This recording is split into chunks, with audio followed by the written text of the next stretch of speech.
వేల వందనాలండి. మరి ఆదివారం రోజున మరి ప్రభు మన అందరిని కూడా కలుసుకునే అవకాశం దయచేసినందుకు ప్రభుకు వందనాలు. కూడిచ్చిన ప్రతి ఒక్క బిడ్డకు వందనాలు. ఆన్‌లైన్‌లో చూస్తున్న ప్రతి ఒక్క బిడ్డకు వందనాలండి. మరి ఈరోజు కూడా మరి ప్రభు మనతో మనందరితో మరి వాక్యం ద్వారా ఏం మాట్లాడదలుచుకున్నారో మన మనసుల్ని సిద్ధపరచుకుందామండి.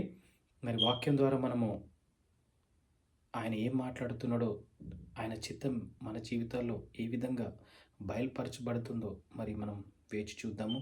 వినిన తర్వాత మరి ఆ వాక్యానుసారంగా మనం నడుచుకోవడానికి మరి ముందుకెళ్దామండి. మరి లాస్ట్ వీక్ అంతట్లో మత్తయి సువార్త 10వ అధ్యాయం చదివాము. మరి ఈస్టర్ సండే లాస్ట్ సండే. మరి ఈ ఆదివారం మరి మనము మత్తయి సువార్త 17వ అధ్యాయం చూసుకుందాము. మరి దేవుడు మరి వాక్యం ద్వారా ఏం మాట్లాడతాడో మరి మనము మన మనసుని సిద్ధపరచుకుందాము. మరి ముందుగా చిన్న ప్రార్థన చేసుకుని పాట పాడుకుని ప్రారంభించుకుందాం. పరలోకమందు మా తండ్రి, నీ ఘనమైన నామమున లెక్కలేని వందనాలు స్తుతులు స్తోత్రాలైనా ఈ ఆదివారం రోజున నాయన ప్రతి ఒక్క బిడ్డని నాయన మరి తీసుకొచ్చినందుకు, తోడుకుని వచ్చినందుకు నాయన మీకు వందనాలు తండ్రి. ప్రభా ప్రతి బిడ్డకి నాయన మీ కాపుదలు దయచేయండి నాయన. మరి లాస్ట్ వీక్ అంతట్లో తోడుండి సహాయం చేసినందుకు మీకు వందనాలు తండ్రి. మరి ఆదివారం రోజున నాయన నాతో మీరు మాట్లాడండి. మీ స్వరాన్ని నా ద్వారా ప్రతి ఒక్క బిడ్డకి వినిపించమని కోరుకుంటున్నాను. మీకే మహిమగంతా చెల్లించుకుంటూ ఈ చిన్ని ప్రార్థన నజరేయుడైన యేసు నామమున నడిపెట్టుకున్నాం తండ్రి, ఆమేన్. చిన్న పాట పాడుకుందామండి. పాట పాడుకుని వారి వాక్యదానం చేసుకుందాం. మాధుర్యమే నా ప్రభుతో జీవితం, మాధుర్యమే నా ప్రభుతో జీవితం, మహిమానందమే మహాశ్చర్యమే, మహిమానందమే మహాశ్చర్యమే, మాధుర్యమే నా ప్రభుతో జీవితం. సర్వశరీరులు గడ్డిని పోలిన వారయున్నారు, సర్వశరీరులు గడ్డిని పోలిన వారయున్నారు, వారి అందమంతయు పువ్వువలే వాడిపోవును, వాడిపోవును, వారి అందమంతయు పువ్వువలే వాడిపోవును, వాడిపోవును.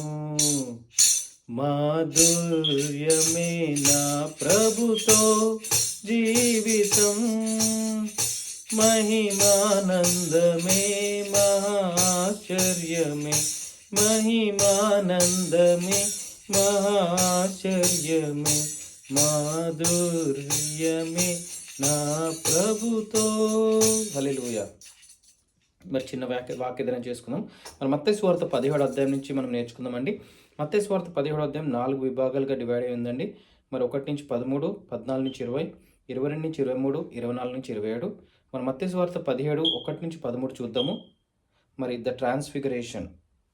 మత్తయి సువార్త 17, 1 నుంచి 13 మరి మార్పు చెందుట అన్న టాపిక్ మీద మనము ధ్యానించుకుందాం. 6 దినములైన తర్వాత యేసు పేతురును, యాకోబును, అతని సహోదరుడైన యోహానును వెంట పెట్టుకొని ఎత్తైన యొక్క కొండ మీదకి ఏకాంతముగా పోయి వారి ఎదుట రూపాంతరం పొందెను. ఆయన ముఖము సూర్యుని వలె ప్రకాశించెను, ఆయన వస్త్రములు వెలుగు వలె తెల్లని. ఇదిగో మోషేయు ఏలియాయు వారికి కనబడి ఆయనతో మాట్లాడుచుండిరి. అప్పుడు పేతురు,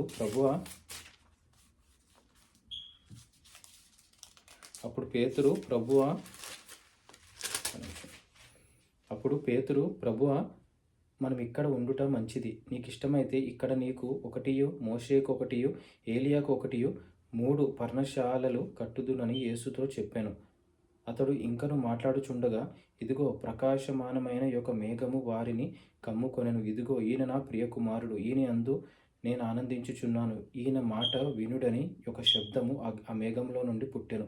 శిష్యులు ఈ మాట విని బోర్లా పడి మిక్కిలి భయపడగా యేసు వారి యొద్దకు వచ్చి వారిని ముట్టి, లేండి, భయపడకుడని చెప్పాను. వారు కన్నులెత్తి చూడగా యేసు తప్ప మరి ఎవరునూ వారికి కనబడలేదు. ఆమేన్. సో 6 దినములైన తర్వాత మరి ముందు నుంచి చూసుకున్నట్లయితే 6 దినములైన తర్వాత దేవుడు మరి ఏకాంతంగా కొండ మీదకి వెళ్ళి మరి రూపాంతరం పొందుతారని ఇక్కడ వాక్యం సెలవిచ్చిందండి. దాని తర్వాత మరి ఆయనతో పాటు పేతురు, యేసుతో పాటు యాకోబు అతని సహోదరుడైన యోహాను, పేతురు, యాకోబు అతని సహోదరుడైన యోహాను ముగ్గురిని తీసుకుని దేవుడు మరి ఏకాంతముగా మరి కొండ మీదకి వెళ్తాడు. వెళ్ళినప్పుడు అక్కడ మరి తెల్లని వస్త్రములు ధరించుకున్న యేసు ప్రకాశవంతమైన కనిపించడం వల్ల మరి వీళ్ళు ముగ్గురుగా కనిపిస్తారు అక్కడ. మోషే, ఏలియా వారికి కనపడినట్లు ఆయన ముగ్గురికి పరశాలను కడతా అని చెప్పాడు. కానీ తర్వాత మరి మబ్బు వచ్చేసి వారిని పంపరించి అంటే ఇట్లా కంపించేసి వాళ్ళందరి మీద. సో దాని తర్వాత యేసు ఒక్కడే వస్తాడు. తర్వాత వీళ్ళందరూ కూడా భయపడతారు. తర్వాత శిష్యులు ఈ మాట విని బోర్లపడి మిక్కిలి భయపడి యేసు వారి యొద్దకు వచ్చి వారిని ముట్టి, లేండి, భయపడకూడని చెప్పాను. వారు కనులెత్తి చూడగా యేసు తప్ప మరి ఎవరునూ వారికి కనబడలేదు. వారు కొండ దిగి వచ్చుచుండగా మనుష్య కుమారుడు మృతులలో నుండి లేచు వరకు ఈ దర్శనము మీరు ఎవరితోనూ చెప్పకూడదని యేసు వారికి ఆజ్ఞాపించెను. అప్పుడు ఆయన శిష్యులు, ఇలాగైతే ఏలియా ముందుగా రావలెనని శాస్త్రులు ఎందుకు చెప్పుచున్నారని ఆయనను అడిగిరి. అందుకు ఆయన, ఏలియా వచ్చి సమస్తమును చక్కపెట్టునను మాట నిజమే. అయినను ఏలియా ఇదివరకే వచ్చెను. వారతనిని ఎరుగక తమకిష్టము వచ్చినట్లు అతని ఎడల చేసిరి. మనుష్య కుమారుడు కూడా అలాగే వారి చేత శ్రమలు పొందబోచున్నాడని మీతో చెప్పుచున్నాను నేను. అప్పుడు ఆయన బాప్తిసమిచ్చి యోహానును గూర్చి తమతో చెప్పానని శిష్యుడు గ్రహించిరి. ఆమెన్. సో ఇక్కడ దేవుడు రూపాంతరం పొందుతున్నాడు. అంటే కొండ మీదకి వెళ్ళిన తర్వాత ఆయన వస్త్రాలన్నీ తెల్ల వస్త్రాలు అయిపోయి ప్రకాశవంతమైన మరి యేసుతో వెళ్ళిన ముగ్గురు శిష్యులు, పేతురు, యాకోబు సహోదరుని యోహాను ముగ్గురు శిష్యులు యేసుతో వెళ్ళి అక్కడ చూసి మరి ఆ రూపాంతరం పొందిన తర్వాత వాళ్ళు మిక్కిరి భయపడితే యేసు వచ్చి, లేవండి, ఏం కాదు అని ధైర్యం చెప్పి తర్వాత వారిని ముట్టి వాళ్ళకి కళ్ళెత్తి చూడగానే యేసు నించుంటాడు. సో ఈ విషయం మీరు ఎవరికి చెప్పకూడదని చెప్పి, ఎందుకంటే నేను చనిపోయి తిరిగి లేచిన తర్వాతనే మూడో దినం లేస్తానని చెప్పి, సో ఈ విషయం ఎవరికి చెప్పొద్దని చెప్పి వాళ్ళకి మరి ఆజ్ఞ ఇస్తాడు యేసు ప్రభు. సో ఇక్కడ యేసు ప్రభు రూపాంతరం పొందడం అండి. మనం ఇక్కడ ఏం నేర్చుకుంటామంటే, దేవుడు మరి ఏ విధంగా అయితే మరి కొండ మీదకి రూపాంతరం పొందడం అంటే ఆయన మనం కూడా మన జీవితాలు మన పాప జీవితం నుంచి మనం రూపాంతరం పొంది మనము తెల్లని వస్త్రములు అంటే మంచి వస్త్రాలు ధరించుకోవాలని చెప్తాడు. ఎందుకంటే మనం ప్రభు సన్నిధిలోకి వెళ్ళినప్పుడు మన పాప క్షమాపణ గురించి మనం ప్రార్థన చేసుకున్నప్పుడు మనము తెల్లని వస్త్రం వల్లే ధరించడం అంటే మన పాపాలన్నీ కడుగుకొని మనము మంచిగా ఆయన ముందు నిలబడాలంటే, ఆ విధంగా మరి ప్రభు ఏ విధంగా రూపాంతరం పొందినా మనం కూడా రూపాంతరం పొంది ఆయనలో నడవాలని మరి ప్రభు వాక్యం సెలవిస్తుంది. నెక్స్ట్ మత్తయి సువార్త 17:14-20. జీసస్ హీల్స్ ఎ డీమన్ పొసెస్డ్ బాయ్. యేసు మరి ఒక దెయ్యం పట్టిన బాబుని మరి స్వస్థపరచుట. 14-20 వచనాలు చూసుకుందామండి. వారు జనసమూహం వద్దకు వచ్చినప్పుడు ఒకడు ఆయన యొద్దకు వచ్చి ఆయన ఎదుట మోకాళ్ళుని, ప్రభువా, నా కుమారుని కరుణింపుము, వాడు చంద్రరోగి అయి మిక్కిలి బాధపడుచున్నాడు. ఎలాగనగా అగ్నిలోను నీళ్ళలోనూ తరచుగా పడుచున్నాడు. నీ శిష్యుల యొద్దకు వానిని తీసుకొని వచ్చితిని గాని వారు వానిని స్వస్థపరచలేకపోయిరని చెప్పాను. అందుకు యేసు, విశ్వాసము లేని మూర్ఖతరము వారలారా, మీతో నేను ఎంతకాలము ఉందును, ఎంతవరకు మిమ్మును సహింతును, వానిని నా యొద్దకు తీసుకొని రండని చెప్పాను. అంతటా యేసు ఆ దయ్యమును గద్దింపగా అది వానిని వదిలిపోయాను. ఆ గడియ నుండి ఆ చిన్నవాడు స్వస్థత నొందెను. తర్వాత శిష్యులు ఏకాంతముగా యేసునొద్దకు వచ్చి, మేమెందుచేత దానిని వెళ్ళగొట్టలేకపోతిమని అడిగిరి. అందుకు ఆయన, మీ అల్ప విశ్వాసము చేతనే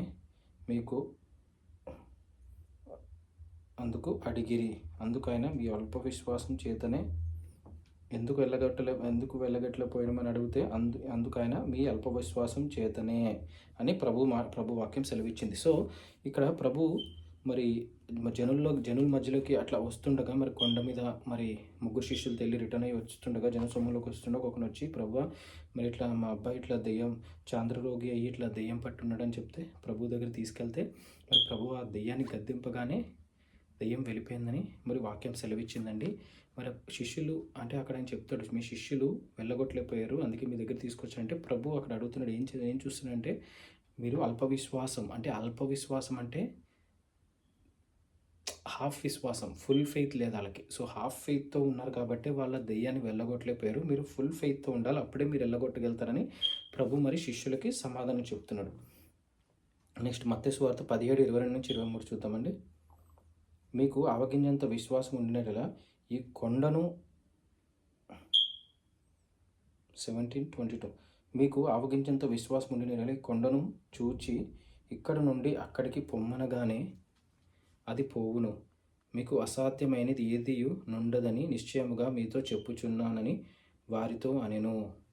సో అక్కడ ఏమవుతుందంటే, మీకు ఆవగింజంత విశ్వాసం ఉండినట్లే ఈ కొండను చూచి ఇక్కడ నుండి అక్కడికి పొమ్మనగానే అది పోవును. మీకు అసాధ్యమైనది ఏదియు నుండదని నిశ్చయముగా మీతో చెప్పుచున్నానని వారితో అనెను. వారు చెప్పుచున్నానని నేను అంటే ఆవగింజంత విశ్వాసం ఉంటే చాలు, మీరు కొన్ని ఇక్కడి నుంచి అక్కడికి వెళ్ళమంటే వెళ్తుంది. అంటే మనలో ఆవగింజ అంటే అది చిన్న సీడ్ అండి. మరి అసలు అది చాలా చిన్నగా ఉంటుంది, కానీ దాని వృక్షం పెద్దగా అవుతుంది మనం విత్తనం పెడితే. సో సో అలాంటిది మనకంత కొంచెం విశ్వాసం ఉంటే అద్భుత కార్యాలు దేవుడు చేస్తాడు మన పట్ల, ప్రతి ఒక్క బిడ్డ పట్ల అని మరి వాక్యం సెలవిస్తుంది. మనం ఆ విశ్వాసం కలిగి జీవించాలని చెప్పి మరి ప్రతి ఒక్క బిడ్డని మరి యేసునామంలో కోరుతున్నాను నేను. అదేవిధంగా మత్తయి సువార్త 17:22-23 Jesus ప్రెడిక్ట్స్ his death second time. వారు గలిలయలో సంచరించుచుండగా యేసు మనుష్య కుమారుడు మనుష్యుల చేతికి అప్పగింపబడబోచున్నాడు, వారు ఆయనను చంపుదురు, మూడవ దినమున ఆయన లేచునని వారితో చెప్పగా వారు బహుగా దుఃఖపడిరి. సో 22-23 ఇక్కడ ఏంటంటే జీసస్ సెకండ్ టైం మరి వాళ్ళకి చెప్తాడు ఏంటంటే, మనుష్య కుమారుడు మూడవ నాడు అప్పగింపబడి మూడో నాడు తిరిగి లేస్తాడని చెప్పి ఆయన డెత్ గురించి మళ్ళీ సెకండ్ టైం మరి చెప్పగానే వారు బహుగా దుఃఖపడతారంట. అయ్యో అన్నట్టు వాళ్ళు శిష్యులందరూ కూడా. తర్వాత మత్తయి సువార్త 17:24-27 ద టెంపుల్ ట్యాక్స్ 24-27 వారు కపెర్నహూమునకు వచ్చినప్పుడు అర్షకేలు అను పన్ను వసూలు చేయువారు పేతురు నొద్దకు వచ్చి, మీ బోధకుడు ఈ అర్షకేలు చెల్లింపడా అని అడుగగా చెల్లించుననెను. అతడు ఇంటిలోనికి వచ్చి మాట్లాడక మునిపే యేసు ఆ సంగతి ఎత్తి, సీమోనా, నీకేమి తోచుచున్నది? భూరాజులు సుంకమును పన్నును ఎవరి యొద్ద పనులు చేతురు, కుమారుల యొద్దన అన్యుల యొద్దన అని అడిగెను. అతడు అన్యుల యొద్దనే అని చెప్పగా యేసు, అలాగైతే కుమారులు స్వతంత్రులే, అయినను మనము వారికి అభ్యంతరము కలగజేయకుండునట్లు నీవు సముద్రమునకు పోయి గాలము వేసి మొదట పైకి వచ్చు చేపను పట్టుకొని దాని నోరు తెరిచిన ఎడల 1 షెకేలు దొరుకును, దానిని తీసుకొని నా కొరకును నీ కొరకును వారికిమ్మని అతనితో చెప్పాను. ఆమెన్.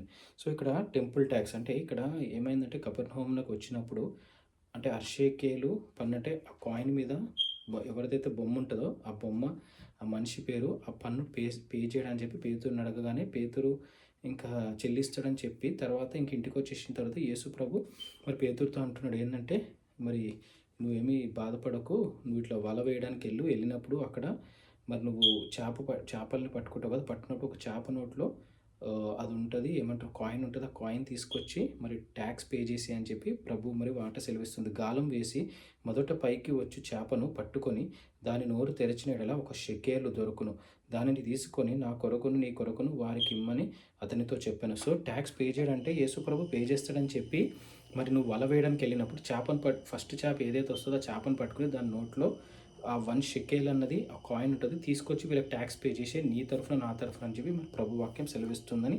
మరి ఇక్కడ ఏంటంటే ప్రభు మనం తెలుసుకోవాల్సింది ఏంటంటే, కష్టపడి మనం పనిచేస్తాడు పేతురు. ఎందుకంటే పేతురు జాలరుడు, అంటే చేపలు పట్టే మనిషి.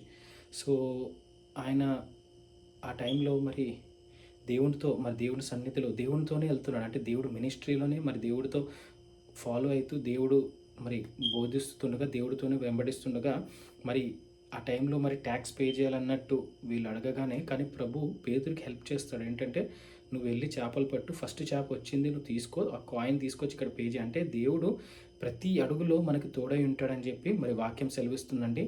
మన కష్టకాలంలో కూడా ఈ ట్యాక్స్ అనే కాదు, మనం రెంట్ అవ్వచ్చు, current bill, water bill, gas bill, ఏదో ఒక విధమైన మనం ఫైనాన్షియల్ రిలేటెడ్గా లోన్స్ కానీ ఏదైనా కట్టాలనుకుంటే ఎప్పుడైతే మనం దేవుడి సన్నిధిలోకి వచ్చి గోజాడతామో, దేవుణ్ణి మన సొంత రక్షకుడుగా అనుకుని మనం ఆయన వెంబడిస్తామో, ఏసే మన సొంత రక్షకుడు వెంబడించి ఆయనతోనే మనం ముందుకెళ్తామో, దేవుడు తప్పకుండా మన కార్యాలు, మన ప్రాబ్లమ్స్ నుంచి విడుదల కలిగిస్తాడు.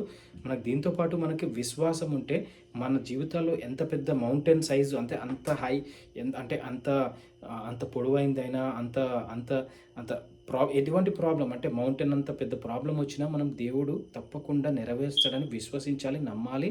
తప్పకుండా దేవుడు తీరుస్తాడని మనము పేషెన్స్‌గా అంటే ఓపికగా ఆయన మీద మనము ఆధారపడి ఉంటే తప్పకుండా మనకి అద్భుత కార్యాలు జరుగుతాయండి మన మన మన జీవితంలో. మరి ఈ చిన్ని వాక్యం దేవుడు దీవించును గాక. మరి ప్రార్థన చేసుకొని ముగించుకుందాం. పరలోకమందు మా తండ్రి, నీ ఘనమైన నామమునకు లెక్కలేని వందనాలు, స్తుతులు, స్తోత్రాలైనా ప్రభా. నేను మత్తయి సువార్త 17వ అధ్యాయం చదివాం తండ్రి. 17వ అధ్యాయం 4 విభాగాలుగా డివైడ్ అయింది నాయన తండ్రి ప్రభా.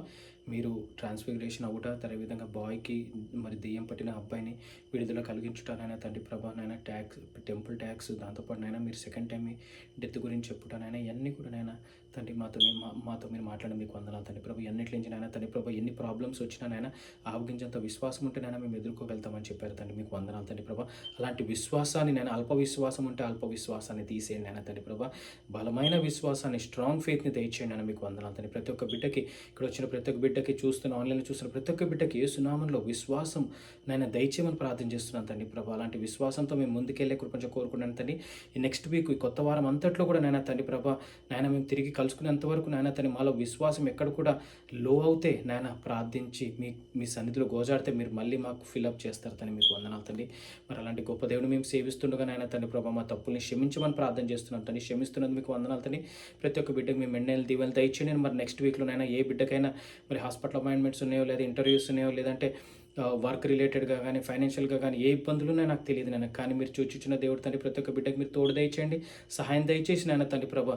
నాయన మరి అద్భుత రీతిలో మరి ప్రతి ఒక్క ఘట్టాన్ని, ప్రతి ఒక్క ప్రాబ్లం నుంచి వాళ్ళు ధైర్యంగా ఎదుర్కొని వాళ్ళు నాయన తండ్రి ప్రభా మీ ధైర్యాన్ని నింపమని కోరుకుంటూ మీకే మహిమకంతా చెల్లించుకుంటూ చిన్ని ప్రార్థన నజరేయుడైన యేసు నామమున వేడుకుంటాం తండ్రి. ఆమేన్.